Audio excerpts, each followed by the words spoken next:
नमस्कार, मैं हूं आपके साथ अंकिता पाल। बुलेटिन की शुरुआत करते हैं। भगवान Mahavir cancer hospital and research centre के उपाध्यक्ष संदीप कोठारी की भारत के प्रधानमंत्री नरेंद्र मोदी और अंगोला के राष्ट्रपति जोआयो लोरेंको से नई दिल्ली में भेंट हुई है और इस दौरान वैश्विक स्वास्थ्य चुनौतियों, विशेष रूप से कैंसर जैसी बीमारी पर चर्चा की गई और साथ ही मेडिकल टूरिज्म पर बातचीत की गई है। और संदीप कोठारी ने बताया कि इस भेंट से भविष्य में गुणवत्तापूर्ण ऑन्कोलॉजी सेवाओं की सुलभता बढ़ाने के लिए भी अंतर्राष्ट्रीय सहयोग के लिए द्वार खुलने की भी संभावना प्रबल हुई है। बीएमसीएचआरसी का सदैव प्रयास रहा है कि वो कैंसर जैसी घातक बीमारियों के विरुद्ध लड़ाई में अग्रणी भूमिका निभाएं। संदीप कोठारी की ये भेंट बीएमसीएचआरसी की अंतर्राष्ट्रीय स्तर पर बढ़ती पहचान और प्रतिबद्धता को दर्शाती है।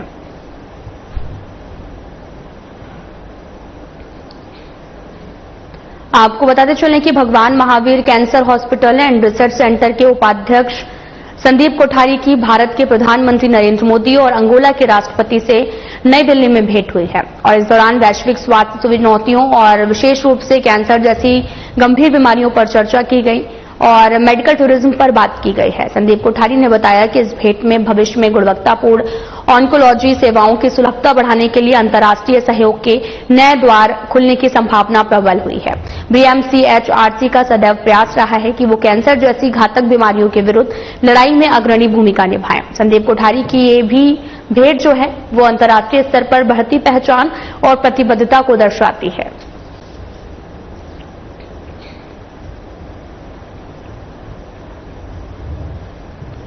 Daikin Japanese institute of manufacturing excellence यानी कि DJIME निमराना में कोटपुतली बहरोड के जिला स्तरीय अधिकारियों के साथ में राज्यपाल हरिभाऊ बागड़े ने विभागीय समीक्षा बैठक की और इस दौरान राज्यपाल ने विभागवार योजनाओं की प्रगति की समीक्षा करते हुए शिक्षा को लेकर निर्देशित भी किया है। शिक्षक विद्यार्थियों के किताबी ज्ञान के साथ साथ बौद्धिक क्षमता बढ़ाने के लिए निरंतर प्रयास करें और इसी से उनका सर्वांगीण विकास संभव है।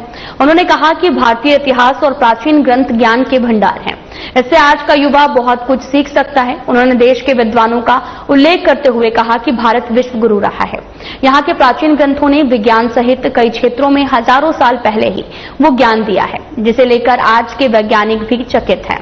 साथ ही राज्यपाल ने यह भी कहा कि अधिकारी सुनिश्चित करें कि प्रत्येक पात्र व्यक्ति तक केंद्र और राज्य सरकार की कल्याणकारी योजनाओं का लाभ समयबद्ध पहुंचे। आमजन को अनावश्यक कार्यालयों के चक्कर नहीं लगाने पड़े।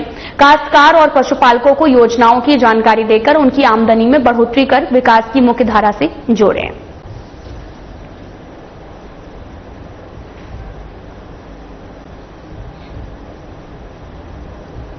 कश्मीर के पहलगाम में हुए आतंकी हमले के बाद में उत्पन्न स्थिति और भारत के पाक युद्ध की संभावना को देखते हुए प्रशासन अलर्ट मोड पर है। इसी कड़ी में भारत सरकार के मॉक ड्रिल के निर्णय के मद्देनजर तैयारी भी की जा रही है। बुधवार 7 मई को सीमावर्ती प्रदेश के जिलों में मॉक ड्रिल की तैयारियों को लेकर जोधपुर जिला कलेक्टर गौरव अग्रवाल ने जानकारी भी दी है। कलेक्टर गौरव अग्रवाल ने भी कहा कि संभावित एयर अटैक से बचने के लिए सरकार के दिशा निर्देश पर एयर सायरन बजाया जाएगा। सिविल डिफेंस के वॉलंटियर्स को शहर भर में भेजा जाएगा। वे लोगों को ट्रेड और एजुकेट करेंगे कि सायरन बजे तो क्या करना चाहिए, कैसे सेफ जगह जाएं। साथ ही उन्होंने ये भी कहा कि जिस प्रकार सरकार के निर्देश प्राप्त होंगे उसी अनुरूप कार्रवाई की जाएगी।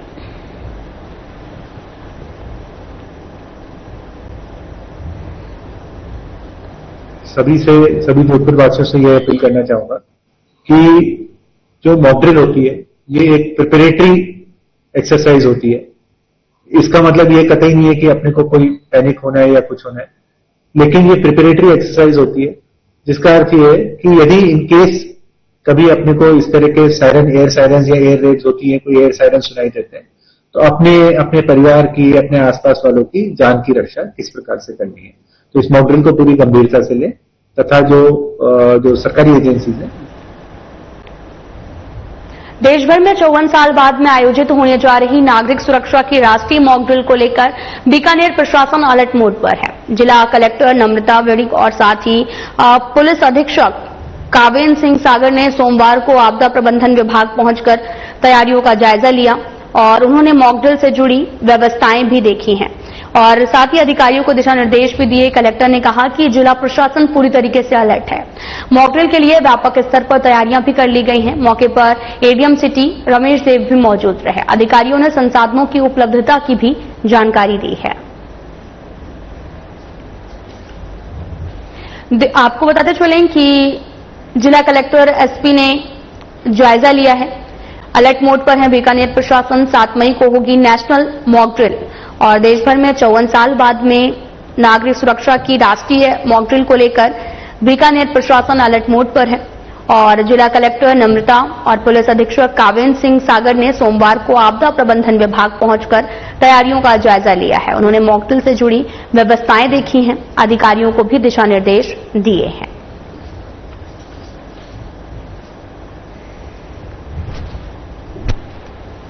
जिस हिसाब से निर्देश प्राप्त होंगे उस हिसाब से तैयारी कर ली जाएगी। वैसे हमारी सभी जो फैसिलिटीज हैं वो अलर्ट मोड में है। मैडम, कितने सायरन हैं, किस तरह से क्या कुछ निर्देश आए हैं, अब आगे की क्या रूपरेखा रहने वाली है? हमारे पास सिविल डिफेंस का जो भी इक्विपमेंट था वो सारा हमारे पास प्रॉपर है। पुलिस के पास जो इक्विपमेंट होते हैं वो भी प्रॉपर है। आगे जो भी निर्देश हमें सरकार से मिलेंगे उस हिसाब से तैयारी करेंगे। प्रदेश में चेक किए जा रहे हैं इक्विपमेंट्स वगैरह, तो क्या यहाँ पे भी चेक वगैरह किए जा रहे हैं? नहीं, हमारा स्टॉक ऑलरेडी जो OIC हैं वो देख रहे थे और हमने भी उसका पूरा स्टॉक ले लिया। बॉर्डर की क्या स्थिति है? बॉर्डर पे कोई मॉक ड्रिल होने के चांसेस है क्या? गाँव खाली कराए जाएंगे? इस संबंध मुख्य चुनाव आयुक्त ज्ञानेश कुमार, चुनाव आयुक्त डॉक्टर सुखबीर सिंह संधू और डॉक्टर विवेक जोशी ने निर्वाचन सदन में बहुजन समाज पार्टी के राष्ट्रीय अध्यक्ष कुमारी मायावती के नेतृत्व में पार्टी प्रतिनिधि मंडल के साथ में बातचीत की है। भारत निर्वाचन आयोग की ओर से कई हितधारकों के साथ में नियमित और बेहतर संवाद को बढ़ावा देने के प्रयासों के तहत में आयोग ने राष्ट्रीय और राज्य स्तर की राजनीतिक पार्टियों के साथ संवाद की पहल की है। ये संवाद लंबे समय से आवश्यक रचनात्मक चर्चा का मंच प्रदान करेगा, जिससे राष्ट्रीय और राज्य पार्टी अध्यक्ष सीधे आयोग के साथ में अपने सुझाव और चिंताओं को साझा कर सकेंगे। ये पहल आयोग की व्यापक दृष्टि के अनुरूप है, जिसका उद्देश्य मौजूदा कानूनी ढांचे के तहत में सभी हितधारकों के लिए मिलकर निर्वाचन प्रक्रिया को और अधिक सशक्त बनाना है। आपको बता दें कि मुख्य चुनाव आयुक्त ज्ञानेश कुमार, चुनाव आयुक्त डॉक्टर सुखबीर सिंह संधू और डॉक्टर विवेक जोशी ने निर्वाचन सदन में बहुजन समाज पार्टी के राष्ट्रीय अध्यक्ष कुमारी मायावती के नेतृत्व में पार्टी प्रतिनिधि मंडल के साथ में बातचीत की है और साथ ही बीएसपी के साथ चुनाव आयोग ने यह बातचीत की, रचनात्मक चर्चा का मंच भी प्रदान किया है। और ये पहल आयोग की व्यापक दृष्टि के अनुरूप है, जिसका उद्देश्य मौजूदा कानूनी ढांचे के तहत सभी हितधारकों के साथ मिलकर निर्वाचन प्रक्रिया को और अधिक सशक्त बनाना है।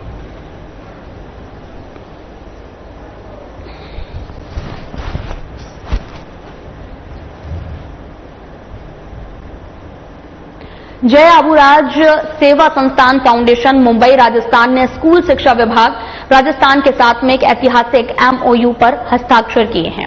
इस करार का उद्देश्य पाली, जलौर, सिरोही, राजपुरिया और रामगंज मंडी जिलों के 12वीं कक्षा के कला, वाणिज्य और विज्ञान संकाय में प्रथम स्थान प्राप्त करने वाले होनहार विद्यार्थियों को शैक्षणिक भ्रमण के लिए हवाई यात्रा द्वारा मुंबई ले जाना है। ये अभिनव पहल विद्यार्थियों को मुंबई शहर का भ्रमण कराकर उनके आत्मविश्वास को सशक्त बनाएगी, उनके उत्कृष्ट परिणामों के लिए प्रेरित करेगी। इस प्रकार की पहल करने वाले जय आबूराज सेवा संस्थान फाउंडेशन देश का पहला गैर सरकारी संगठन बन गया है। राज्य परियोजना निदेशक और आयुक्त अनुपमा जोरवाल और संस्थान निर्देशक मोहनलाल माली के बीच में मंगलवार को इस अनूठी पहल के MOU पर हस्ताक्षर किए गए हैं। कार्यक्रम में शिक्षा विभाग की सहायक निर्देशक डॉक्टर स्नेहलता शर्मा और रायपुरिया स्कूल के शिक्षक राजेंद्र सिंह भी उपस्थित रहे।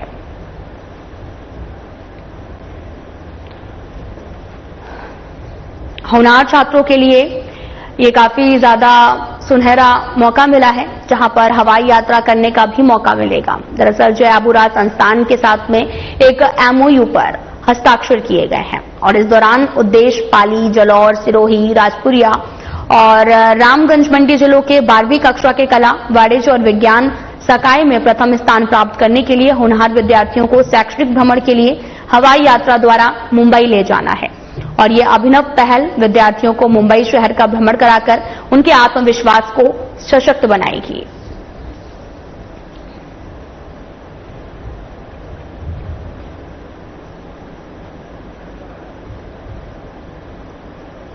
राजस्थान आवासन मंडल ने आमजन के आवासीय सपनों को साकार करने की दिशा में एक बड़ी पहल की है।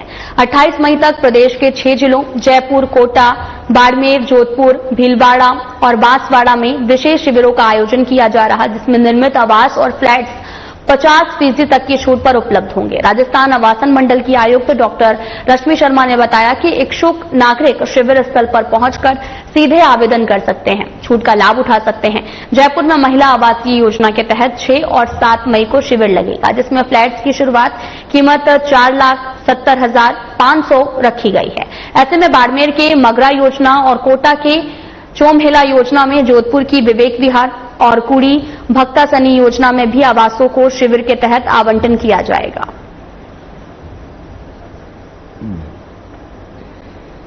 आवासन मंडल प्रतिबद्ध है अपने इस उद्देश्य के लिए कि वे सभी को आवास की सुविधा प्रदान करना चाहता है।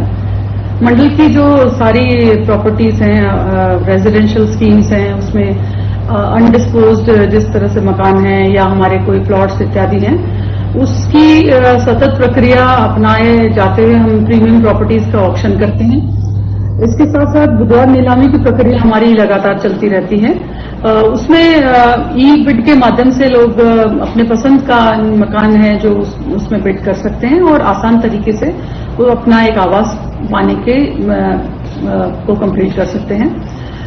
इसी को आगे बढ़ाते हुए हमने एक प्रयास किया है जिसमें बहुत अच्छी तरह से मार्केटिंग करके और आमजन तक पहुंचने का एक प्रयास ये मंडल द्वारा किया गया है। और ये कैंप्स के माध्यम से बुधवार नीलामी की प्रक्रिया को एक्सटेंड करते हुए कैंप्स के माध्यम से इन उचित दर पर इसमें काफी छूट भी दी गई हैं, जो लगभग 50% तक की छूट है किन्हीं किन्हीं आवासों में, वो उसको आसानी से पा सकते हैं। वहां कैंप में उनको इस तरह से ई बिड सबमिशन के लिए पूरा सहयोग करने के लिए सारी व्यवस्था भी की गई है। इन कैंप्स का उचित प्रचार प्रसार भी मंडल द्वारा सुनिश्चित किया गया है ताकि कोने से कोने तक इस चीज के बारे में मतलब पता चल जाए लोगों को और वो वहां आ सके और सरल तरीके से इसका लाभ उठा सकें। मंडल की इन कैंप्स की जो व्यवस्था है वो आज से लगाकर और आगामी कई दिवस तक विभिन्न क्षेत्रों में जहां जहां हमारे पास उपलब्ध आवास है उनमें की गई है। तो मेरा सभी से अनुरोध है कि इस जो एफर्ट मंडल द्वारा लिया जा रहा है इसका जहां तक हो सके इसका लाभ प्राप्त करें। तो सरल सुविधा वहां पे उपलब्ध है। कैंप जो लगाए गए हैं वहां पे अधिकारी भी मौजूद है, उनकी टीम भी मौजूद है, तो वो आपको पूरी सुविधा वहां पे उपलब्ध करवा सकती है। तो सभी से मेरा अनुरोध है कि वे आएं और इसका लाभ उठाएं। मंडल शीघ्र ही नई आवासीय योजना भी लेकर आ रहा है, तो मुझे उम्मीद है कि हम अपने सपनों को, लोगों के सपनों को साकार कर सकेंगे। राजस्थान विधानसभा के अध्यक्ष वासुदेव देवनानी ने नगर निगम को निर्देश दिए हैं कि 15 दिन में शहर में संचालित सभी होटल और गेस्ट हाउस का सर्वे करके उनकी सूची तैयार करें। उन्होंने अधिकारियों से भी पूछा कि कितनी होटलें स्वीकृत मानचित्र के अनुसार बनी है, कितनों के पास फायर एनओसी है और कितने होटल स्वीकृत विद्युत लोड पर चल रहे हैं। देवनानी ने भी कहा कि बिना स्वीकृति के चलने वाले होटल और गेस्ट हाउस को तुरंत सीज किया जाएगा। वे होटल और गेस्ट हाउसों की सुरक्षा,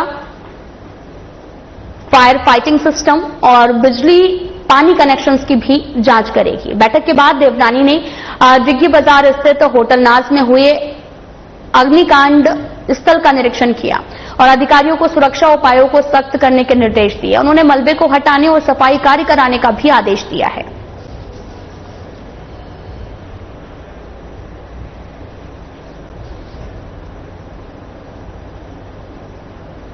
राजस्थान विधानसभा के नेता प्रतिपक्ष टीकाराम जूली ने जयपुर में हजारों पेड़ों और पक्षियों के अस्तित्व को बचाने के लिए सरकार से अपील की है। उन्होंने कहा कि डोल का बाढ़ क्षेत्र में सरकार द्वारा किए जा रहे निर्माण कार्य के कारण हजारों पेड़ और लाखों पक्षी जो हैं वो उजाड़े जाएंगे।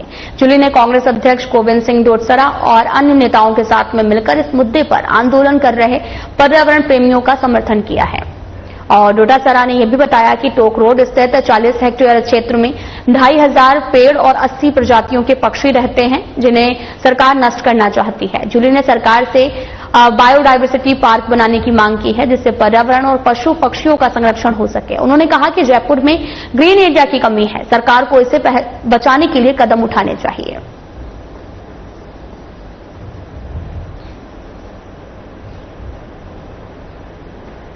तो वहीं बीजेपी के वरिष्ठ नेता और पूर्व नेता प्रतिपक्ष राजेंद्र राठौर ने मुख्यमंत्री अशोक गहलोत के बयानों पर कड़ी प्रतिक्रिया दी है। राठौर ने कहा कि गहलोत बाड़ाबंदी और साथ ही प्रशिक्षण में अंतर नहीं समझ पा रहे हैं। उन्होंने गहलोत के पूर्व में सरकार गिराने के प्रयासों का उल्लेख करते हुए कहा कि कहीं पर निगाहें कहीं पर निशाना। राठौर ने बीजेपी के प्रशिक्षण प्रकोष्ठ की सराहना की और कहा कि बीजेपी में प्रशिक्षण एक सतत प्रक्रिया है, जबकि कांग्रेस में बाड़ाबंदी होती है। और उन्होंने मुख्यमंत्री भजनलाल शर्मा की नीतियों की भी सराहना करते हुए कहा कि उनके नेतृत्व में बिजली और पानी की कोई समस्या नहीं हो रही है। राठौर ने राहुल गांधी की विदेश यात्रा को लेकर भी तंज कसा, कांग्रेस नेताओं पर सवाल उठाया। प्रेस वार्ता में पूर्व केंद्रीय मंत्री कैलाश चौधरी और अन्य बीजेपी नेता भी उपस्थित रहे।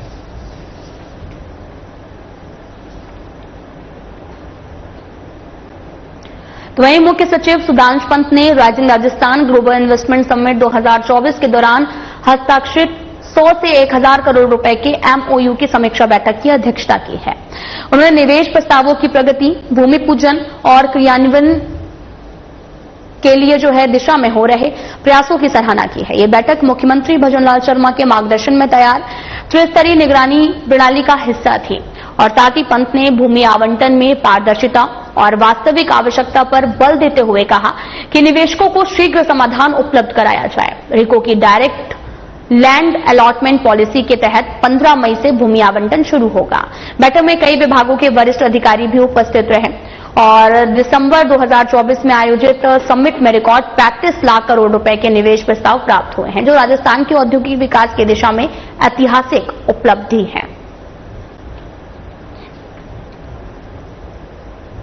खबर हनुमानगढ़ के नोहर से है, जहां पर सरकारी उप जिला चिकित्सालय के चिकित्सकों ने मंगलवार सुबह पुलिस थाने पहुंचकर एक युवक पर कथित रूप से चिकित्सक जयपाल छिंपा से दवा लिखने की जिद करते हुए मारपीट को उतारू होने के आरोप लगाते हुए परिवाद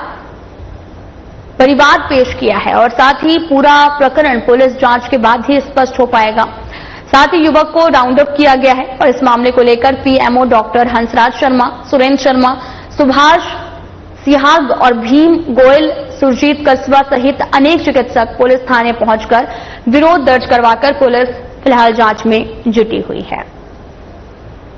सेंटर में हमारे डॉक्टर फोन ड्यूटी करे थे, उस दौरान 2 लड़के और उन्होंने कोई पुरानी पर्ची लेती थी स्कीम की, चर्म रोग विशेषज्ञ डॉक्टर की लिखी बात की थी, जो इस अस्पताल की नहीं थी। उन्होंने डॉक्टर पर दबाव बनाने लगे कि इसकी दवाई लिख दो, तो उन्होंने कहा कि इसके लिए आप चर्म रोग विशेषज्ञ से मिलिए, और तो वो और ज्यादा दबाव करने लगे और गाली गलौज करने लगे। उसके बाद में हमारे चिकित्सक कुछ नहीं बोले और बाद में ये लोग वीडियो बनाने लगे और 3-4 लोगों को और उन्होंने बुला लिया और अस्पताल के अंदर काफी बदतमीजी की। तो इस घटना से हमें बहुत दुख है और पीड़ित मानवता की सेवा में लगे हुए चिकित्सकों के साथ इस प्रकार की घटना को अंजाम देना हमारे लिए बहुत ही खेदजनक होता है। तो हमने इस घटना से दुखी होकर के श्रीमान थानाधिकारी महोदय को शिक्षा परिसर अधिनियम 2008 के अंतर्गत मुकदमा दर्ज करने के लिए अपनी एप्लीकेशन दी। खबर हनुमानगढ़ से है, जहां पर कई विभागीय योजनाओं की प्रगति को लेकर जिला कलेक्टर कानाराम की अध्यक्षता में समीक्षा बैठक आयोजित हुई। बैठक में उन्होंने सभी विभागीय अधिकारियों को निर्देश दिए हैं कि शिकायतों का समयबद्ध निस्तारण सुनिश्चित करें, गंभीर समस्याओं को प्राथमिकता के आधार पर हल किया जाए। जिला कलेक्टर ने PHED विभाग को निर्देशित किया, कंट्रोल रूम को नियमित रूप से सक्रिय रखा, गंदे पानी की आपूर्ति, पेयजल संकट, आपूर्ति बाधित होने जैसे मामलों में त्वरित कार्रवाई की जाए। ऊर्जा विभाग की भी पोल टूटने की घटनाओं का विश्लेषण कर रिपोर्ट तैयार करने और समाधान के लिए उपयुक्त मैकेनिज्म तैयार कर प्रस्ताव भेजने के निर्देश दिए हैं। जिला कलेक्टर ने भी आने वाले दिनों में संभावित भीषण गर्मी और आंधी तूफान को देखते हुए डिस्काम को अतिरिक्त टीमें तैनात रखने और सतर्कता बरतने के निर्देश दिए हैं।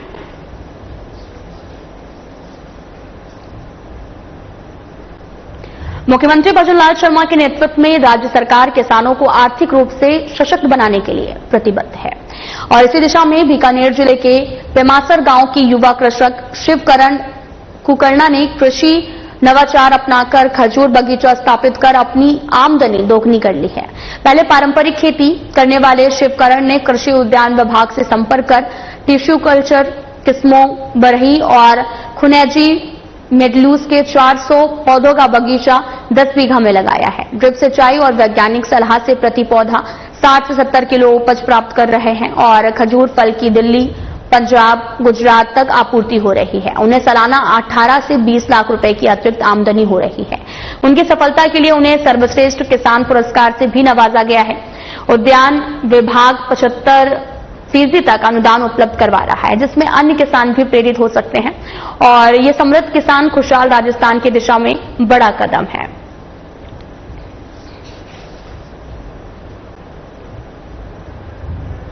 खबर हनुमानगढ़ से है, जहां पर गोगामेड़ी गांव के राजकीय विद्यालय के सामने रिटकोर की मेगा हाईवे सड़क थोड़ी सी बरसात में ही तालाब बन गई है।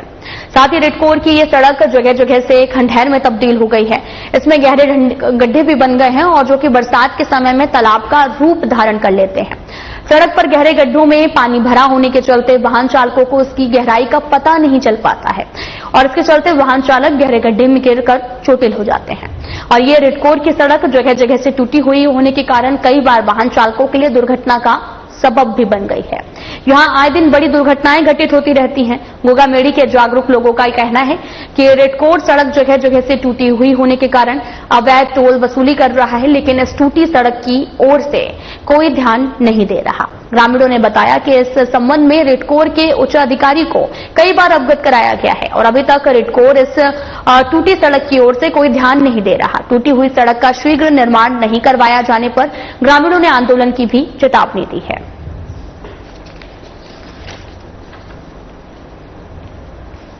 रोड की स्थिति पिछले 2-2.5-3 साल से ऐसी पड़ी है। बार बार रिटकोर को बताया गया है, इसकी जानकारी दी गई है, आते हैं लिपापोती करके चले जाते हैं, कोई सुनने वाला नहीं है। दिल्ली टोल की दरें बढ़ा रहे हैं, पैसे बढ़ा रहे हैं, अवैध टोल चला रहे हैं, लेकिन इस पे गौर करने वाला कोई नहीं है। मतलब यहाँ गड्ढों की स्थिति ये है कि 5-7 दिन पहले एक स्कॉर्पियो आई यहाँ से, ऐसे गड्ढे में गिरी, यहाँ से उसको घूम के वापस मुंह हो गया उसका। ये स्थिति है यहाँ की।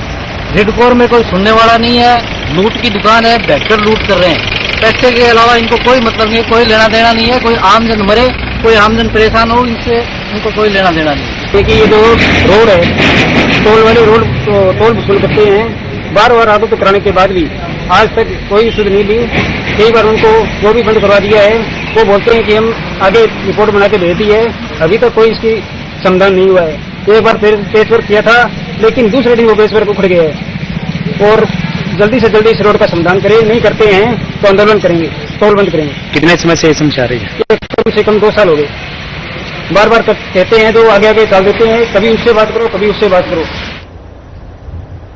जयपुर विकास प्राधिकरण ने गोकुलपुरा रमेश नगर स्थित भूखंड संख्या B48 पर साइट प्लान के विपरीत व्यावसायिक प्रयोजन से भी किए गए अवैध निर्माण पर सख्त कार्रवाई करते हुए भवन को सील कर दिया है। महानिरीक्षक पुलिस कैलाश चंद्र विश्नोई ने भी बताया कि निर्माणकर्ता द्वारा बेसमेंट से चतुर्थ मंजिला तक अवैध निर्माण किया गया है, जिस पर धारा 32-33 के तहत में पहले ही नोटिस जारी करके निर्माण हटाने का आदेश दिया गया। आदेश की अवहेलना पर धारा 34A के तहत में जो है वो कार्रवाई करते हुए 5 मई को प्रविष्ट द्वारों को द्वारा ईंट की दीवार बनवाकर और शटर पर ताला लगाकर सील चिपकाकर भवन को सील किया गया है। ये कार्रवाई मुख्य नियंत्रक प्रवर्तन आदर्श चौधरी के निर्देशन में प्रवर्तन अधिकारी राजस्व और तकनीकी स्टाफ इंजीनियरिंग शाखा सुरक्षा दल की मौजूदगी में संपन्न की गई।